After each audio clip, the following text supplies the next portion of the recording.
तो खाली उसके आधार पर ही ये कैसे जारी हो गया, तो ये इसको किया गया। यानी यह सीधे तौर पर वहां उनके खिलाफ विनायक दामोदर सावरकर के खिलाफ कथित तौर पर इंग्लैंड में जाकर बयान देने, भाषण देने का मामला दायर किया गया था कि उन्होंने सावरकर का अपमान किया।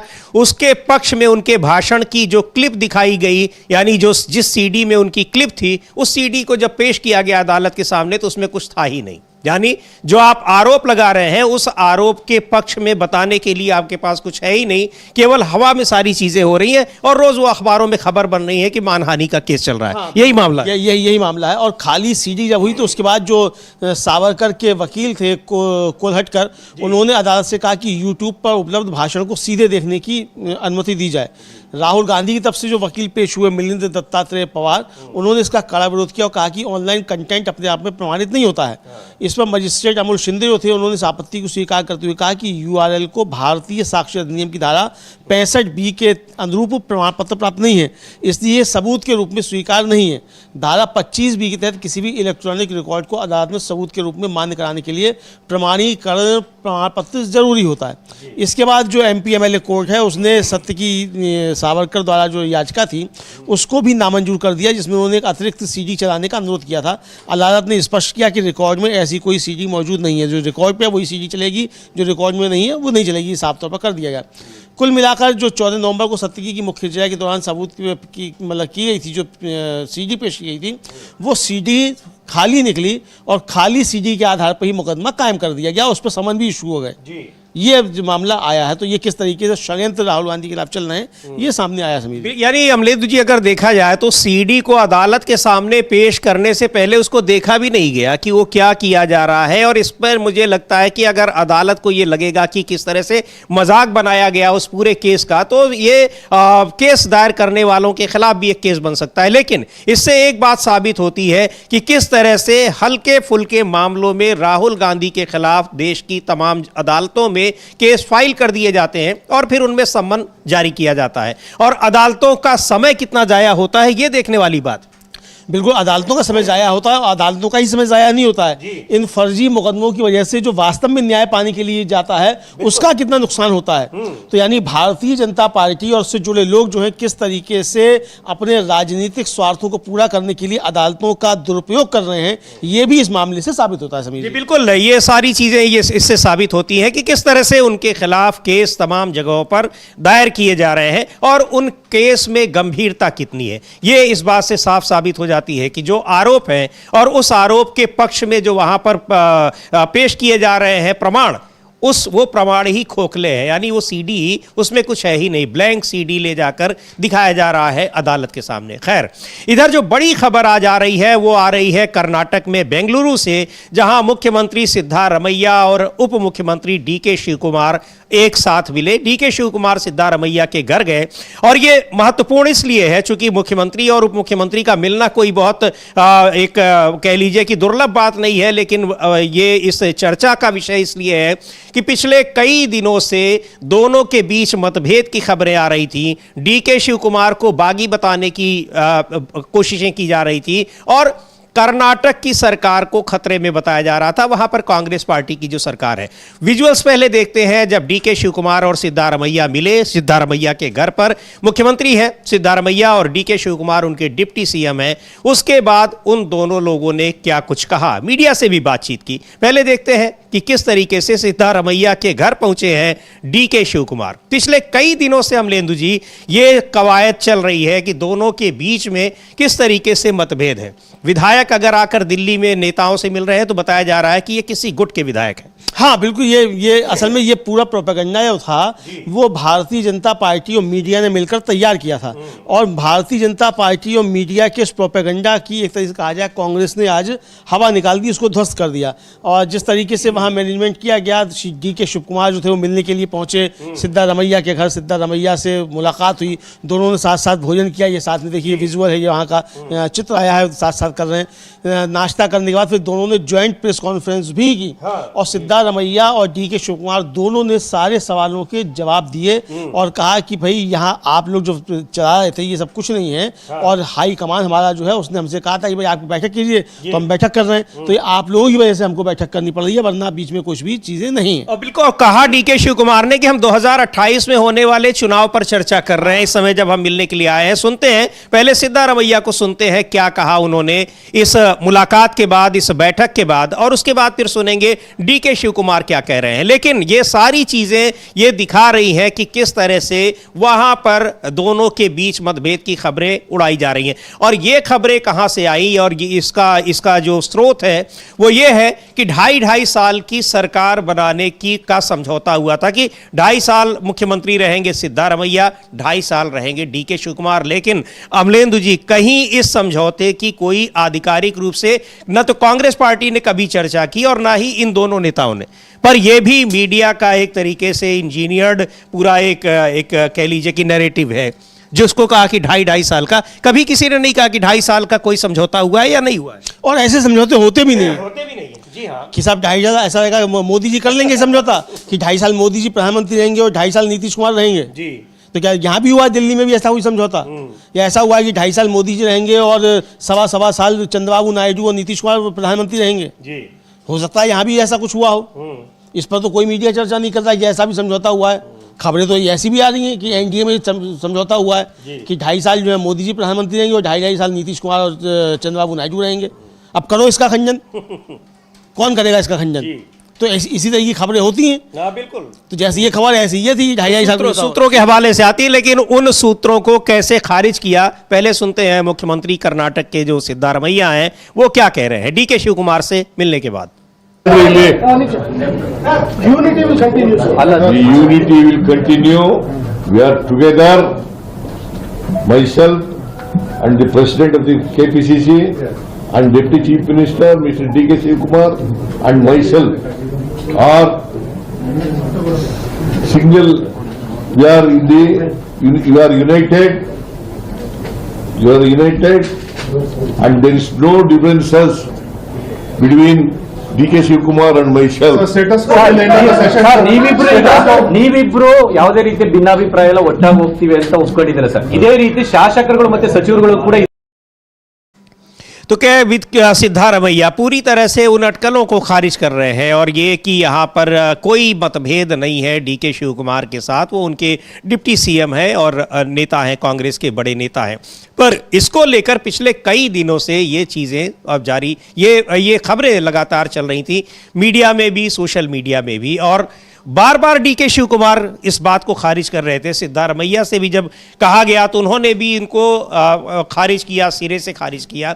लेकिन इन सब के बावजूद सूत्र ऐसे थे जो कि पता नहीं कहां से वो खबरें दे रहे थे अमलेंदु जी। यानी जिनको मुख्यमंत्री, जिनके बारे में विवाद हो रहा है, वो सीधे आकर कह रहे हैं कि कोई विवाद नहीं है, लेकिन सूत्र कह रहे हैं कि विवाद चल रहा है। हाँ, सूत्र असल में बहुत बड़े खतरनाक होते हैं। सूत्र जो है वो इस तरह की बातें करते हैं और सूत्र ही सारी बातें कर रहे थे और साफ तौर पर उन्होंने कह दिया कि भाई जो हमने जो वायदे किए थे उन वायदों को पूरा करने के लिए हमने बैठक की और 2028 का चुनाव जो है उसकी तैयारियों के लिए हमने मंत्रणा की है और अपने सांसदों से कहा कि जो पार्लियामेंट के मेंबर्स थे उनसे सबसे कहा कि इस सेशन में उठाने की कुछ मुद्दे हैं उनको उठाना है। जो लोकसभा का सत्र शुरू हो रहा है 1 दिसंबर से, उसमें कुछ मुद्दे उठाने, कर्नाटक से जो मुद्दे हैं, गन्ने का है, मक्का के मुद्दे हैं, दूसरे कई प्रोग्राम से वो हैं जो राज्य की मदद नहीं कर रहे हैं, तो ये भी है। और दूसरा, चीफ मिनिस्टर ने प्राइम मिनिस्टर से मुलाकात की, एक रिप्रेजेंटेशन दिया, तो इस पर जो है प्राइम मिनिस्टर से रिक्वेस्ट की थी कि भाई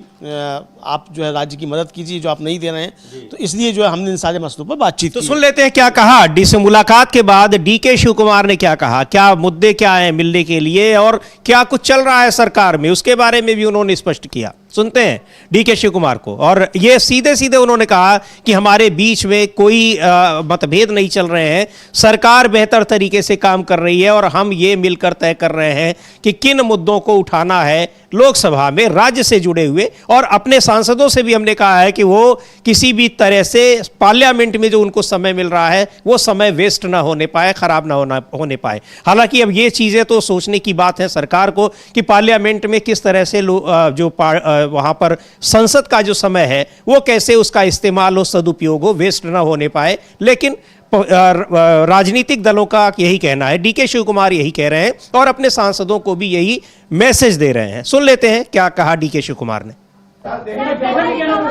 See, if the party wants us to go, definitely we'll go.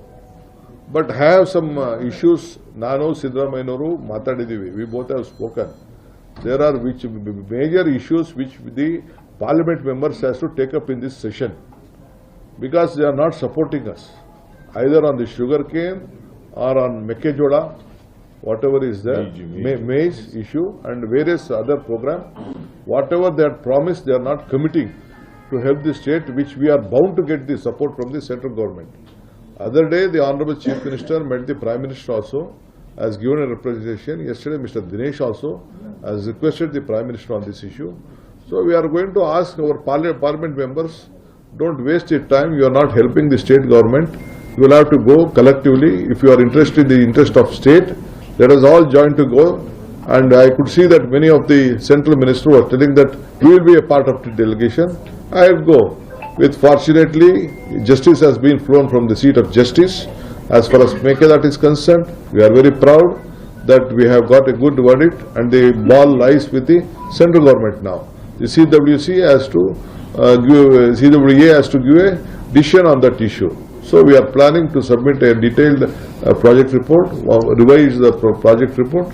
Connected to that, they have to support us on irrigation. They have to support us on all other activities, whatever there. Lot of financial sectors are due. Karnataka is a state, a very important state in the country, where India can be seen through Karnataka and Bangalore. This is the state what we are going to do. We will deliver. So we might have to go to Delhi to apprise to the parliament members. So, 1 minute. If you are urgent, you can please. As far as the no confidence motion is concerned, let them do, because they need some time for the discussion. They will not get the time. They are also politicians. They feel that they can't discuss much. If no confidence motion is there, they can go elaborately. There will be no time. तो ये दो के दोनों नेता सीधे तौर पर, साफ तौर पर कह रहे हैं कि कोई कॉन्फ्लिक्ट नहीं है, किसी तरह का दोनों के बीच में कोई मतभेद नहीं है। सरकार बेहतर तरीके से काम कर रही है और 2028 की रणनीति बना रहे हैं। पार्लियामेंट में हमारे मेंबर्स को क्या कुछ करना है उसको लेकर चर्चाएं हो रही हैं। लेकिन यहाँ पर लगा और ये भी कह दिया कि जो कन्फ्यूजन दूर था उसके लिए हम दो साथ यहाँ बैठे हुए हैं, उनके घर पर हमने मुलाकात की है, ताकि अब तो कम से कम आप लोग कन्फ्यूजन दूर कर लीजिए। हाँ बिल्कुल। और ये भी सिद्धारमैया ने भी कहा कि भाई मैंने इन्हें अपने घर बुलाया, इन्होंने मुझे अपने घर बुलाया, ताकि आप लोग जो कंफ्यूजन पैदा कर रहे हैं तो अपना कंफ्यूजन दूर कर लीजिए। तो मीडिया जो कंफ्यूजन पैदा कर रहा था वो बीजेपी के कहने से कर रहा था, तो उसको डीके शिव कुमार और सिद्धारमैया ने मिलकर उस एजेंडे को ध्वस्त कर दिया है। खतरे में बताई जा रही थी कि कर्नाटक की सरकार है, लेकिन खतरे में तो असली महाराष्ट्र की सरकार समझी, उस पर भी बाद में चर्चा करेंगे।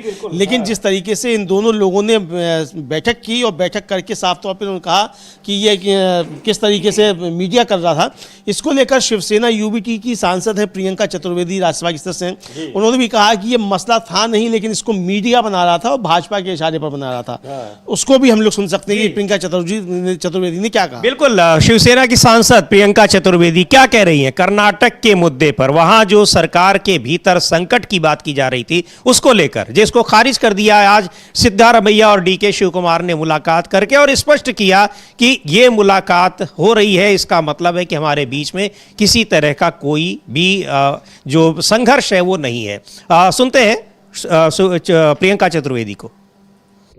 देखिए, चर्चा सब जगह हो रही है, मीडिया में ज़्यादा हो रही है, आपस में उनके इतनी नहीं हो रही होगी जितना मीडिया उसको तूल दे रही है। और उसमें स्पष्ट किया है, कांग्रेस पार्टी ने भी स्पष्ट किया है कि इस पे बातचीत होगी, इस पे निर्णय लिया जाएगा, और उनका जो कमिटमेंट है कर्नाटका की जनता के साथ है। कर्नाटका की जनता को जो जो वादे किए थे वो पूरी करने की बात है। 5 साल के लिए एक बड़ा मैंडेट मिला है, उसकी जिम्मेदारी वो समझ रहे हैं। तो आने वाले समय में क्या कंटिन्यूटी रहेगी या चेंज आएगा वो जनता के सामने आएगा। और साथ ही साथ मैं ये भी बता दूं कि भारतीय जनता पार्टी जो इसको तूल दे रही है, भारतीय जनता पार्टी किस आधार पर दे रही है? ये लोग तो वो पार्टी हैं जो रातों रात चीफ मिनिस्टर से लेकर पूरा कैबिनेट बदल देते हैं, और चीफ मिनिस्टर को ही नहीं पता चलता है कि कौन अगला चीफ मिनिस्टर बनने वाला है, और वो सीएम नहीं रहने वाले हैं। तो ये जो बार बार इसको तूल करने का काम है, जो मुद्दे हैं, मुद्दों से ध्यान भटकाने का काम है। मैम, उधर Q2 में, तो उस पर प्रधानमंत्री का भी बयान आया है और सराहना की है जो। तो सीधे प्रियंका चतुर्वेदी कह रहे हैं कि कोई यहाँ पर मतभेद नहीं था, कोई संघर्ष नहीं था, कॉन्फ्लिक्ट नहीं था।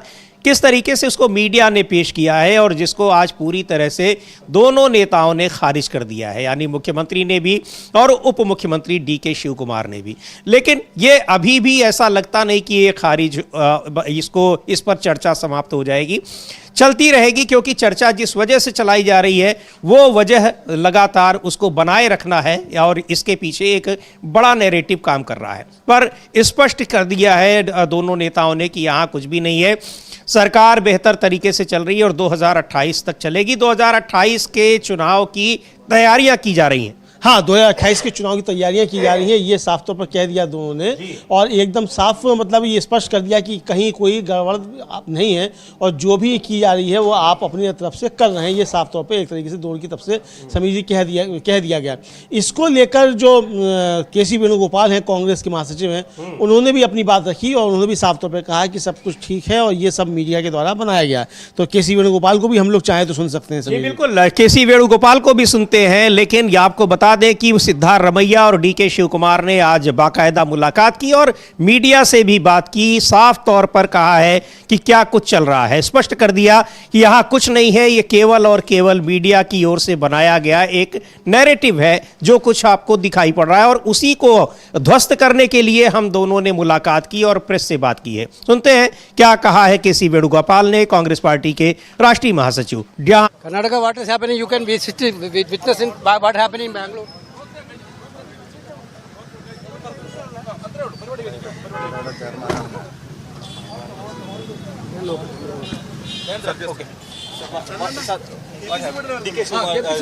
Nothing will happen. Congress will be united. They are together now in Bangalore. Okay.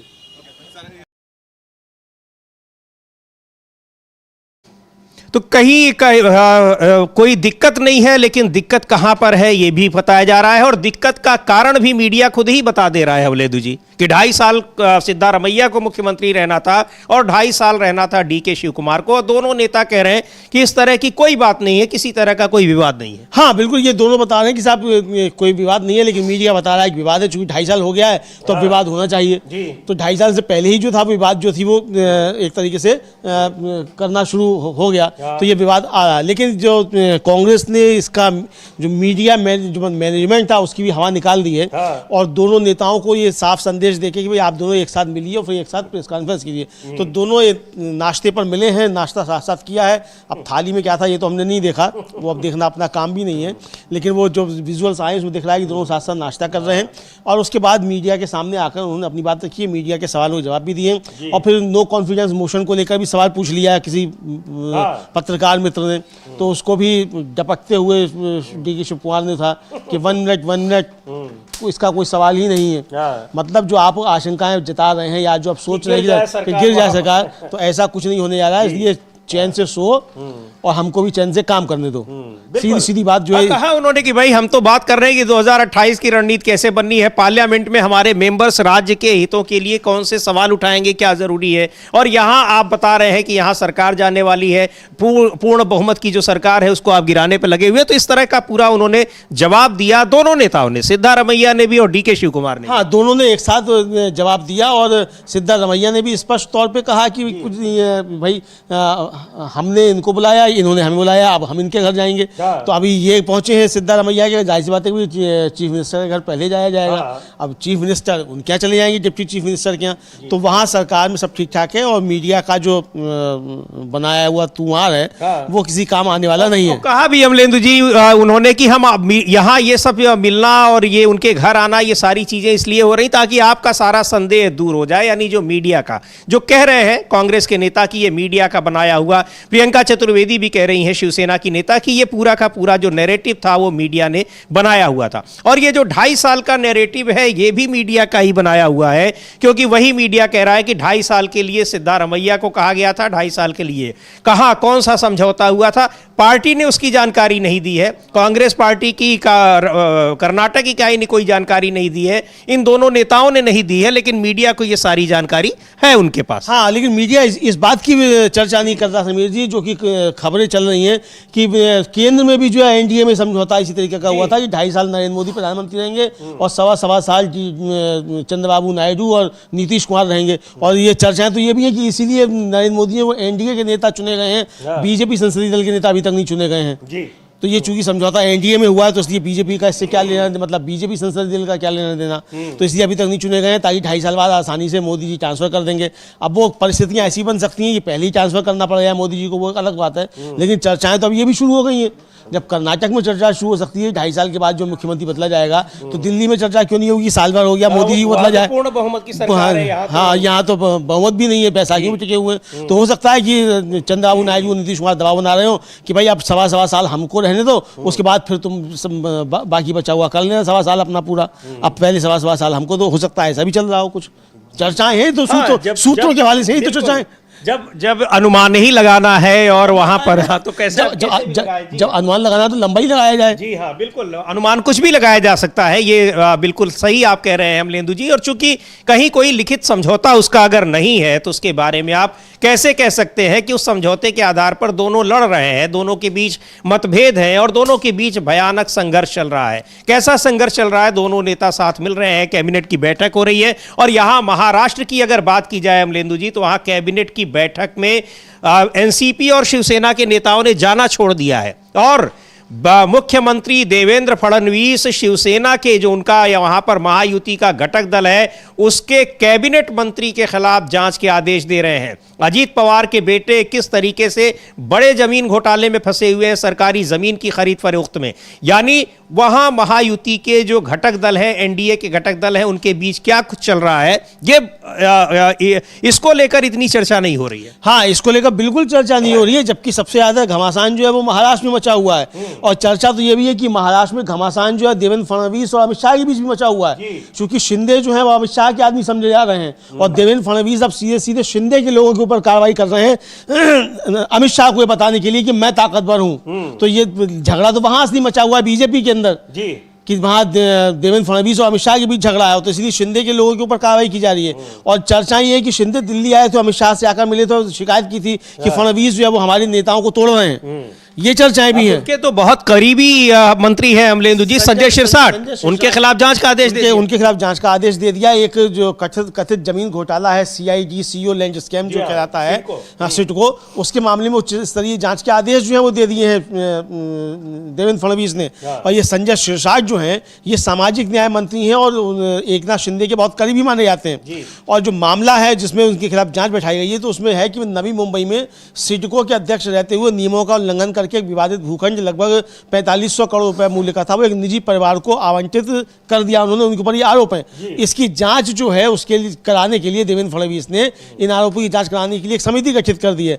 और ये मुद्दा जो है इस समय महाराष्ट्र की राजनीति में एक प्रमुख विषय बन गया है, तो खूब जमकर इस पर चर्चा मतलब राजनीतिक गलियारों में हो रही है, लेकिन मीडिया में इस पर खामोशी है। मीडिया पर जो है डीके शिव कुमार छाए हुए हैं और सिद्धारमैया छाए हुए हैं। एक बात और, जो 2022 में जब शिंदे अपनी पार्टी को तोड़कर आए थे शिवसेना, उस समय एक बड़ा एक चर्चित नारा हो गया था कि 50 खो के हर चीज ओके, कुछ ऐसा था नारा, यानी 50 करोड़ रुपए बीजेपी ने एक एक विधायक को दिए हैं पार्टी अपनी तोड़कर लाने के लिए। और वो आरोप अब इस समय फिर ताजा हुआ है, बीजेपी के ही एक विधायक ने शिवसेना के विधायक पर आरोप लगाया कि वो 50 करोड़ रुपए लेकर आए हुए। हाँ बिल्कुल, ये शिवसेना के विधायक के ऊपर आरोप लगाया है कि वो लेकर आए हुए थे। तो यानी अब जो आरोप उस समय विपक्ष लगा रहा था तो वो अंदर से अब आवाजें एनडीए के अंदर से, वो महायुति के अंदर से आने लगी हैं कि इस तरह की चीजें कुछ ना कुछ ही होंगी, तभी ये आरोप स्पष्टीकरण आने लगा। हाँ, इसमें आप इसका आप स्पष्टीकरण लगा है। और देखिए समीर जी, मजे की बात कि मंत्री की जांच अधिकारी करेंगे।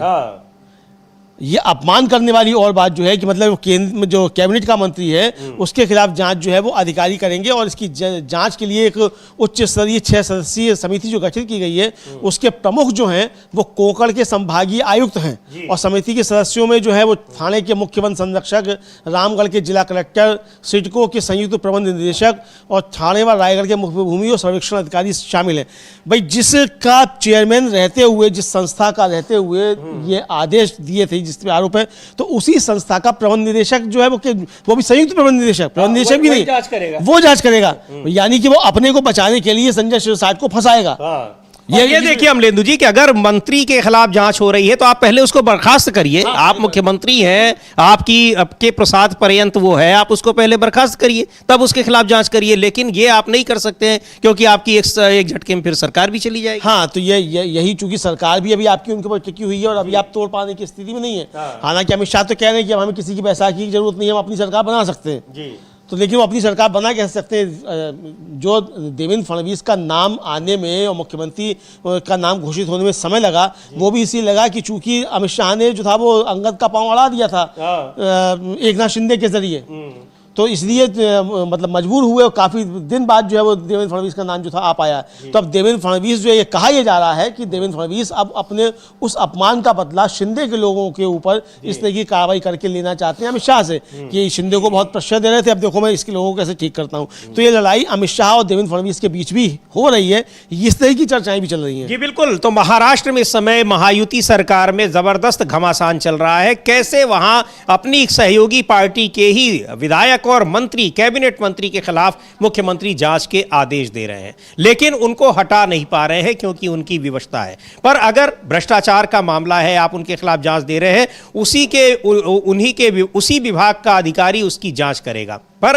वहां पर यानी कुल मिलाकर अमलेंदु जी कोई घोटाले की जांच में नहीं जाना है, कुछ नहीं जाना है, एक मैसेज देना है, या ये माना जाए कि उनको संजय सिरसाट को फंसाना है। हाँ, इसके अलावा इसका कोई और मकसद नहीं है। फंसाना है या बचाना है, क्योंकि बीएमसी के भी चुनाव हैं और उसमें सभी पार्टियों में ठनी हुई है, बिल्कुल सभी ठनी हुई है। दूसरा फंसाना है कि बचाना है, ये तो जो जांच का आदेश देने वाले और जांच करने वाले हैं वो जाने कि क्या करना है क्या नहीं करना है। लेकिन रोहित पवार जो एनसीपी शरद पवार के विधायक हैं, उन्होंने ही सबसे पहले मुद्दा उठाया था। उन्होंने जो है इसमें कुछ अधिकारियों की नियुक्ति पर आपत्ति जताई है और उनका कहना है कि एक स्वतंत्र जांच कमेटी गठित की जाए जिसकी निगरानी जो है सेवानिवृत्त न्यायाधीश करें। तो यानी ये कमेटी जो बनी है ये भी बचाने और फंसाने के खेल के लिए बनी है, ये आरोप विपक्ष लगा रहा है। बिल्कुल।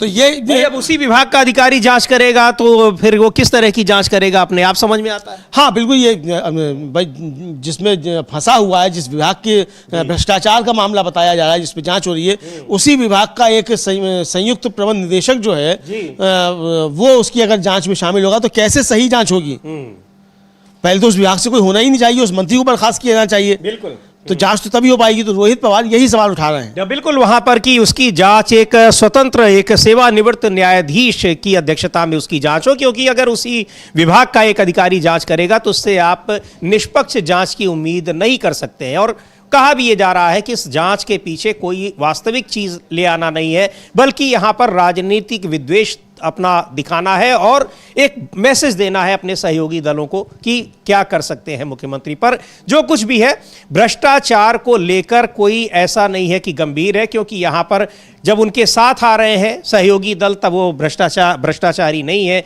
और जैसे ही बाहर चले जाते हैं तो भ्रष्टाचारी हो जाते हैं। बहुत बड़ा उदाहरण अजीत पवार खुद है। हालांकि उनके बेटे भी जमीन घोटाले में बुरी तरीके से फंसे हुए हैं, उनको भी ये मैसेज दिया जा रहा है। हाँ बिल्कुल, दोनों को मैसेज दिया जा रहा है, शिंदे और पवार दोनों को मैसेज दिया जा रहा है कि आप जो है मतलब अब कायदे में रहिए, फायदे में रहेंगे।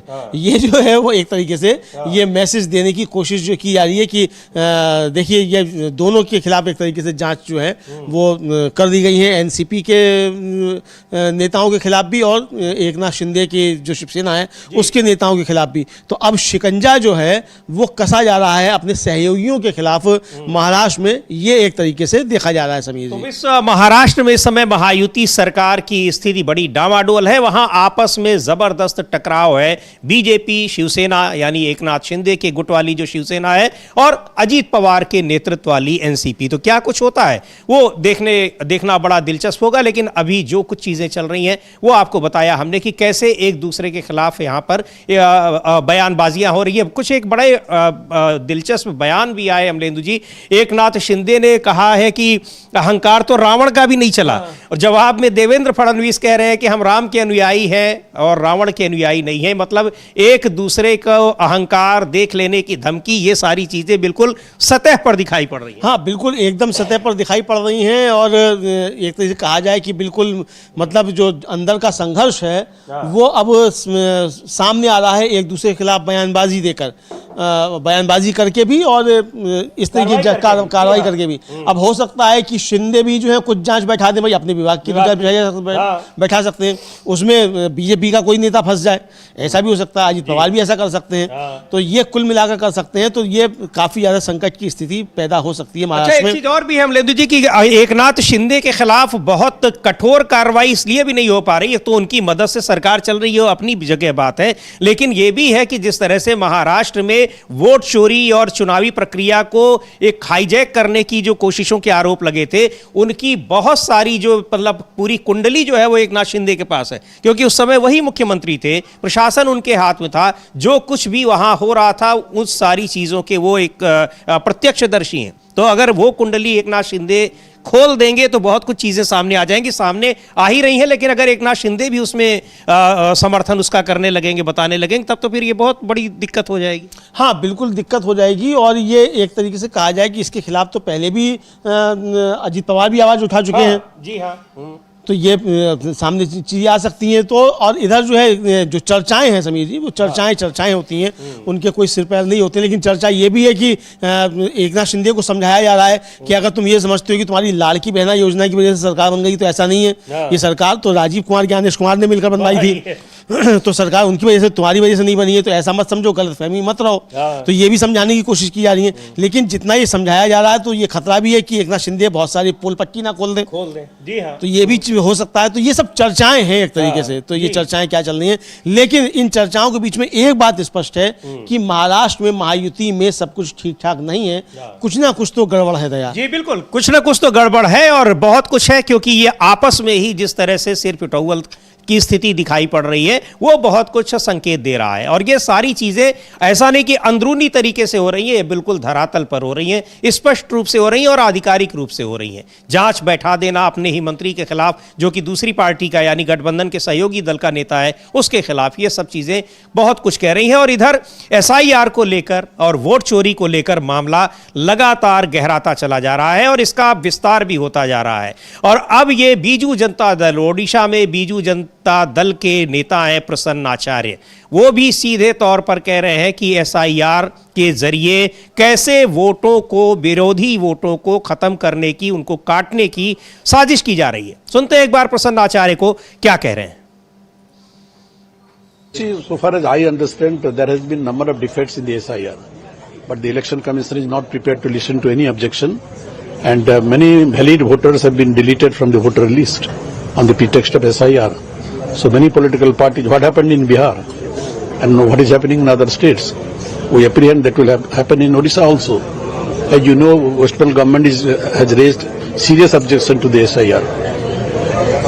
So there should be free and fair revision of voter list, not in the way the Election Commission is doing it now. Today the West Bengal TMC party also meeting with the ECI regarding. Yes, the Trinamool Congress has also raised some valid point, and I think the Election Commission should be fair enough to listen to all these problems and try to solve it.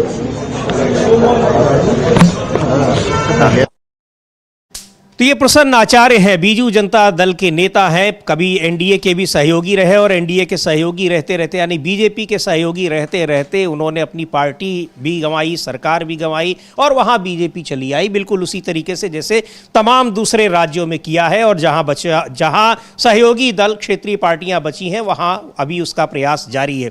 कह रहे हैं प्रसन्न आचार्य कि SIR में कई कमियाँ रही हैं, लेकिन इलेक्शन कमीशन कोई भी ऑब्जेक्शन सुनने को तैयार नहीं है और SIR के बहाने कई वैलिड वोटर्स के नाम वोटर लिस्ट से हटा दिए गए हैं। बिहार में क्या हुआ, दूसरे राज्यों में क्या हो रहा है, हमें डर है कि ओडिशा में भी ऐसा होगा। पश्चिम बंगाल सरकार ने SIR पर गंभीर ऑब्जेक्शन उठाए हैं, इसलिए पूरी लिस्ट का फ्री और फेयर रिवीजन होना चाहिए, न कि उस तरह से जैसे इलेक्शन कमीशन अभी कर रहा है। इलेक्शन कमीशन के साथ TMP सांसदों के डेलीगेशन की मीटिंग पर उन्होंने कहा कि तृणमूल कांग्रेस ने भी कुछ वैलिड पॉइंट्स उठाए हैं और मुझे लगता है कि इलेक्शन कमीशन उनके जवाब देगा। लेकिन कल तो किसी भी सवाल का जवाब अमलेंदु जी TMC के नेताओं के साथ 2 घंटे की बैठक हुई, लेकिन उन्होंने 5 सवाल मुख्य रूप से उठाए और कहा डेरेक ओब्रायन ने, जिनके नेतृत्व में डेलीगेशन गया था, कहा किसी सवाल का जवाब नहीं दिया। और यहां तक कि महुआ मोइत्रा ने बताया कि वो मुख्य चुनाव आयुक्त इस बात को मानने को ही तैयार नहीं है, उनको जानकारी ही नहीं है कि कई BLOs की जान गई है। हाँ बिल्कुल, ये जब मतलब मानने को तैयार नहीं थे, उन्हें जानकारी नहीं थी। और जब बताया जाकर इस डेलीगेशन ने, तो तुरंत एक चिट्ठी जो है चुनाव आयोग की तरफ से लिख दी गई है ममता सरकार को कि BLO को बचाइए। अरे धमकी चुनाव आयोग की तरफ से मिल रही है, बचाएं ममता। हाँ, प्रेशर जो है, प्रेशर पूरा प्रेशर जो है वो आ रहा है चुनाव आयोग की, तब से सीधे सीधे BLO जो है वो घेर रहे हैं चुनाव आयोग का दफ्तर जाकर। और उस पर भी आप जो है सरकार को लिख दे रहे हैं कि चुनाव आयोग की जो वहाँ बिल्डिंग है उसकी सुरक्षा में चूक कैसे हुई। एक तरफ आप ये कह रहे हैं और दूसरी तरफ जो है आप वो कह रहे हैं कि भाई BLO को बचाओ। तो ये दोहरा रवैया जो है ये भी सामने आ रहा है। एक तरफ आप कह रहे हैं कि आपको जानकारी नहीं है, और जब जानकारी हो जाती है, चूंकि अब ये मजबूरी है, डेलीगेशन ने जाकर बताया है, तो अब मजबूरी है। वैसे तो आप तुरंत जो है सोशल मीडिया पर जारी कर देते हैं मिसलीडिंग का ठप्पा। BLO की किसी भी जान जाने पे अभी तक कोई मिसलीडिंग का ठप्पा नहीं आया कि ये मिसलीडिंग है, अभी तक नहीं आया है। हाँ, कब आएगा कैसे? उनके परिजन खुद ही कह रहे हैं। हाँ। और तो कोई नहीं कह रहा, सीधे सीधे उनके परिजन फर्स्ट हैंड अकाउंट है, आप कैसे खारिज कर दोगे? बिल्कुल उसे कैसे खारिज कर सकते हैं? तो इसमें कोई 1-2 मामला नहीं है, अब तक दर्जनों मामले 2 दर्जन से ज्यादा मामले अब तक आ चुके हैं, और लगातार इस तरीके के मामले बढ़ रहे हैं। हम लोग ये कार्यक्रम कर रहे हैं, हो सकता है उस दौरान भी कुछ नई बात आ जाए समीर जी, ये हो सकता है। सचिन पायलट हैं, कांग्रेस के नेता हैं, और कल जयपुर में थे आज, उन्होंने कुछ पर SIR को लेकर उन्होंने भी सख्त आपत्तियां कुछ जताई हैं, उनको भी हम लोग सुन सकते हैं। क्या बिल्कुल सुनते हैं सचिन पायलट क्या कह रहे हैं SIR को लेकर। भाई SIR देश में कई बार हुआ है, लेकिन पहले कब SIR होता था, ना चर्चा होती थी, ना मन में आशंका लोगों की थी। लेकिन पहली बार, क्योंकि निर्वाचन आयोग का जो रवैया रहा है, जो उनके एक्शंस रहे हैं, उसको देखकर लोगों के जहन में बहुत बड़ी चिंता है, क्योंकि बिहार में लाखों लोगों के नाम काटे गए, और अभी भी जो अभियान चल रहा है बहुत कम समय लोगों को दिया गया है। करोड़ों लोगों की वेरिफिकेशन करना, अपलोड करना, अभी इतने सारे राज्यों में BLOs कोई आत्महत्या कर रहा है, कोई कंप्लेन कर रहा है, इतना तनाव और प्रेशर उनके ऊपर डाला जा रहा है, तो ये संकेत है कि कुछ ना कुछ गड़बड़ी होने जा रही है। निर्वाचन आयोग को एक निष्पक्ष संस्था के रूप में काम करना चाहिए। पूरे प्रदेश देश में जहाँ जहाँ हम लोग कर सकते हैं पूरी कोशिश कर रहे हैं, क्योंकि वोटर लिस्ट का शुद्धिकरण करना ये काम इलेक्शन कमीशन का है, पॉलिटिकल पार्टी का नहीं है। हम तो ये चाह रहे हैं कि जो गरीब है, दलित है, आदिवासी है, पिछड़ा है, नौजवान है, बुजुर्ग है, कहीं वो शिक्षा के अभाव में या जानकारी के अभाव में किसी की मंशा उनके नाम काटने की हो, उसको हम पूरा नहीं होने देंगे। तो कांग्रेस पार्टी पूरे देश में जहाँ जहाँ हमारे मतदाता हैं, नागरिक हैं, जो उनका वोट देने का अधिकार संविधान में है, उससे वंचित ना रहें, उसको लेकर अभियान चला रहे हैं। राजस्थान, छत्तीसगढ़, पूरे जहाँ जहाँ 12 स्टेट्स में हो रहा है। लेकिन देखने में आया है कि एक मकान में 100, 150, 200 नाम हैं, डुप्लीकेट नाम हैं, जो जिंदा है उनको मरा दिखाया गया है, जो सब प्रमाण के साथ राहुल जी ने कई बार ये प्रेस को भी दिखाया, देश को दिखाया है कि वोट चोरी हुई है, वोटर लिस्ट में गड़बड़ी हो रही है, और इलेक्शन कमीशन के जो एक्शंस हैं वो संदिग्ध हैं। तो ये मेरा आग्रह है कि इलेक्शन कमीशन को एक्शन लेना चाहिए, निष्पक्षता से काम करना चाहिए, और विचारधारा, दबाव, सरकार, नेता के प्रेशर में काम करेंगे तो ये जनता और कांग्रेस पार्टी को स्वीकार्य नहीं होगा। पायलट साहब, तो यहाँ SIR को लेकर किस तरह से आपत्तियां आ रही हैं, चुनाव आयोग सुन नहीं रहा है, और जब सुन रहा है तो उसको हैरान है कि उसको तो ये सारी चीज़ें पता ही नहीं है कि BLOs के ऊपर कैसा दबाव बन रहा है, और इस दबाव की वजह से उनको क्या कुछ करना पड़ रहा है। लेकिन इन सब के पीछे विपक्ष का कहना है कि बहुत बड़ा षड्यंत्र है, और इस षड्यंत्र में सरकार और BJP के साथ शामिल हैं मुख्य चुनाव आयुक्त ज्ञानेश कुमार। एक बार देखते हैं, आज एक फिर कांग्रेस पार्टी ने AI जनरेटेड एक वीडियो जारी किया है, किस तरह से उस नेक्सस के बारे में, यानी चुनाव आयोग, मुख्य चुनाव आयुक्त और सरकार के नेक्सस के बारे में, उनके बीच का जो एक मिली भगत है उसके बारे में वो AI वीडियो खुलासा कर रहा है, बता रहा है। ज्ञानेश कुमार ने जिताया बिहार, ज्ञानेश कुमार ने जिताया बिहार, ज्ञानेश कुमार ने जिताया बिहार। ज्ञानेश भाई, तुमने तो कमाल ही कर दिया। हम तुम्हें अपनी पार्टी का स्टार प्रचारक घोषित करते हैं। अरे मोदी जी क्यों शर्मिंदा कर रहे हैं, मैं तो अपनी वफादारी निभा रहा हूँ। हाँ, वफादार तो तुम हो, और चालाक भी। कितनी चालाकी से तुमने बिहार में महागठबंधन के वोट कटवाए, NDA के वोट बढ़ाए, महिलाओं के खातों में पैसा भेजा गया, तुमने आंखें ही बंद कर ली। कमाल ही कर दिया तुमने तो। क्या बात करते हैं, ये तो मेरा फर्ज है। आपके लिए जान दे देंगे जान, आप बस मेरे सिर पर हाथ बनाए रखें, मैं आगे और घपले करूंगा। तो ये तो मुझे लगता है कि मुख्य चुनाव आयुक्त अगर देखेंगे तो फिर केस कर देंगे अमलेंदु जी कांग्रेस पार्टी के ऊपर। अब केस करें या कुछ भी करें, लेकिन या तो फिर कहें कि या तो शपथ पत्र देना होगा या राष्ट्र से माफी मांगनी होगी।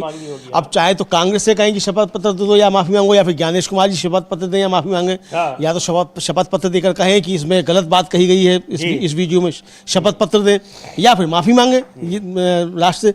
और ये भी ना कर पाए, कुछ ना कर पाए, तो इसको कम से कम मिसलीडिंग ही करार दे कि भाई इसमें जो बात कही है गलत है, सब मिसलीडिंग है, हमने नहीं जिताया है चुनाव, तो ये भी नहीं कह रहे, अपने से जीते हैं, तो ये भी नहीं कह रहे हैं। तो ये संकट तो पैदा हो रहा है, समीर जी, सवाल तो उठ रहे हैं इस तरीके से संकट जो पैदा हो रहे हैं। लेकिन अखिलेश यादव जो है समाजवादी पार्टी के अध्यक्ष हैं, उत्तर प्रदेश के पूर्व मुख्यमंत्री हैं, उन्होंने भी SIR को लेकर बहुत गंभीर सवाल उठाए हैं। जी बिल्कुल, ऐसा नहीं है कि केवल कांग्रेस पार्टी, पूरा इंडिया गठबंधन और उसके अलावा भी दूसरी पार्टियां, पूरा बीजू जनता दल है भी नहीं उसमें गठबंधन। वही कह रहा हूं कि जो इंडिया गठबंधन के बाहर के भी दल हैं वो भी इसके खिलाफ चुनाव आयोग को ही सीधे बता रहे हैं और इसी नेक्सस की बात कर रहे हैं कि कैसे वो सरकार को, बीजेपी को फायदा पहुंचाने के लिए चुनाव आयोग काम कर रहा है। सुनते हैं अखिलेश यादव ने क्या कहा है। बीजेपी में आपस में जूता चल रहा है, सुना है बीजेपी में आपस में कुछ चल रहा है, मार पिटाई भी चल रही है, एक दूसरे को नीचे दिखाने की चल रही है। हम तो कहेंगे एक को कहो एक यहाँ आ जाओ, कोई वैकेंसी होगी निकाल देंगे हम, वैकेंसी। सर 2027 में आप अकेले नहीं है गठबंधन के साथ लड़ेंगे, चुनाव लड़ेगा जी।